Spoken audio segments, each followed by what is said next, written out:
গোৱামুখ আঞ্চলিক সমিতিয়ে গত বৰ্ষৰ এই বছৰ দশম বাৰ্ষিক বৃহত্তৰ গোৱামুখ বহাগী উৎসৱ 2025 দুইখনি দুদিনীয়া কাৰ্যসূচীৰে 1 আৰু 2 মে তাৰিখে অনুষ্ঠিত কৰাৰ এক ৰাজহুৱা প্ৰস্তাৱযোগে সিদ্ধান্ত গ্ৰহণ কৰা হৈছে। আৰু গতানুগতিকভাৱে আমাৰ যি বিহু উদযাপন সেই উদযাপনত আমি ব্যতিক্ৰমীভাৱে এটা পদক্ষেপ আমি হাতত লৈছোঁ। মানৱ দৰদী সোৱণশিৰি পৰিয়া বঁটা আমি দিব বিচাৰিছোঁ। আমি সেই বঁটা আগবঢ়াব বিচাৰিছোঁ সময় গগৈ, যি অসমৰ বিভিন্ন চুকে কাণে থকা দুখীয়া মানুহখিনিক সহযোগিতা আগবঢ়াই থকা। আমি সময় গগৈক সোৱণশিৰি পৰিয়া মানৱ দৰদী বঁটাটো দিয়া আমি এটা নতুন প্ৰয়াস আমি এবাৰ ৰাখিছোঁ। লগতে বৰ্ণাঢ্য সাংস্কৃতিক কাৰ্যসূচী আছে। সাংস্কৃতিক কাৰ্যসূচীত সাংস্কৃতিক সন্ধিয়াৰ গীত পৰিৱেশন কৰিব ৰমেন দাহালদেৱে, তেওঁ গীত পৰিৱেশন কৰিব। শোভাযাত্ৰা আছে, শোভাযাত্ৰাত অংশগ্ৰহণ কৰিব আমাৰ বিশিষ্ট অভিনেত্ৰী, তেওঁলোক আহি থাকিব। আৰু কেইবাটাও কাৰ্যসূচীত আমি বিহুখন যিহেতু উদযাপন কৰি আছোঁ আৰু সেই উদযাপন থলীত আমি সকলো ৰাইজৰ সহায় সহযোগিতা আমি কামনা কৰিছোঁ।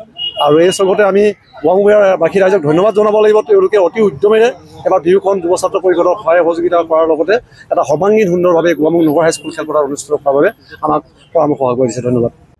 আৰু আগতীয়াকৈ ৰঙালী বিহুৰ ওলগ সকলোকে অসমবাসী ৰাইজক জনাইছোঁ। গোগামুখ হ'ল, আপোনালোকে সকলোৱে জানেই যে গোগামুখ হ'ল বিভিন্ন জাতি জনগোষ্ঠীৰে এক সম্প্ৰীতিৰ এটা মিলন তীৰ্থ নিচিনা গোগামুখখন।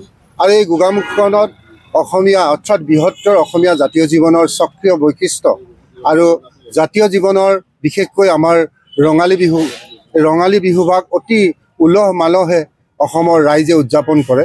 আৰু ইয়াৰ ব্যতিক্ৰম গোগামুখতো নহয়, যিহেতুকে গোগামুখত এই বিহু উদযাপনৰ ক্ষেত্ৰত অসম জাতীয়তাবাদী যুৱ ছাত্ৰ পৰিষদে আজি প্ৰায় 10 বছৰে খুব সুন্দৰভাৱে আৰু শান্তিপূৰ্ণভাৱে বিহুভাগ আয়োজন কৰি আহিছে। আৰু এই ক্ষেত্ৰত গোগামুখবাসীয়ে যথেষ্ট সহায় সহযোগিতা আগবঢ়াইছে। আৰু এইবাৰ আমি আশাবাদী যে এই বিহুখনত গোগামুখবাসীয়ে যথেষ্ট সহায় সহযোগিতা আগবঢ়াব আৰু এখন সুন্দৰ বিহু ৰাইজে উপহাৰ পাব বুলি আমি সকলোৱে আশাবাদী বৰ্তমানত।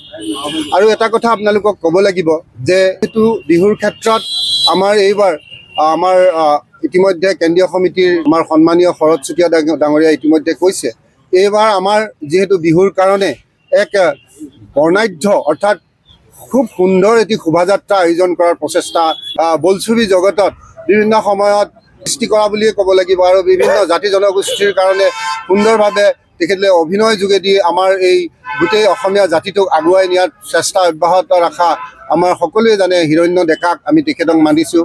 আৰু দিগাংগনা বৰা বৰ্তমান অৱস্থাত উদীয়মান শিল্পী, তেখেতকো আমি শোভাযাত্ৰাত অংশগ্ৰহণ কৰিবৰ কাৰণে আমন্ত্ৰণ জনাইছোঁ। আৰু আমন্ত্ৰণ জনাইছোঁ আমি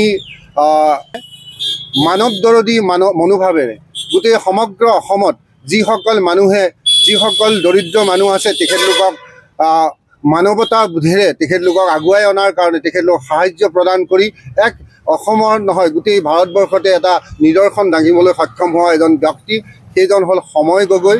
এই সময় গগৈ ডাঙৰীয়াকো আমি এইবাৰৰ পৰা আমি যিহেতু এই সোৱণশিৰি পৰিয়া মানৱ দৰদী বঁটা হিচাপে আমি এই বছৰৰ পৰা অসম যুৱ ছাত্ৰ পৰিষদে প্ৰতি বছৰে দিয়াৰ ব্যৱস্থা কৰিছে। আৰু প্ৰথম বছৰত এইবাৰ আমাৰ এই সময় গগৈক বঁটা প্ৰদানৰ কাৰণে তেখেতলোকে চিন্তা কৰিছে আৰু তেখেতেও আহি আমাক উপস্থিত হ'ব আৰু তেখেতে আমাৰ এই কাৰ্যসূচীত সহযোগিতা আগবঢ়াব।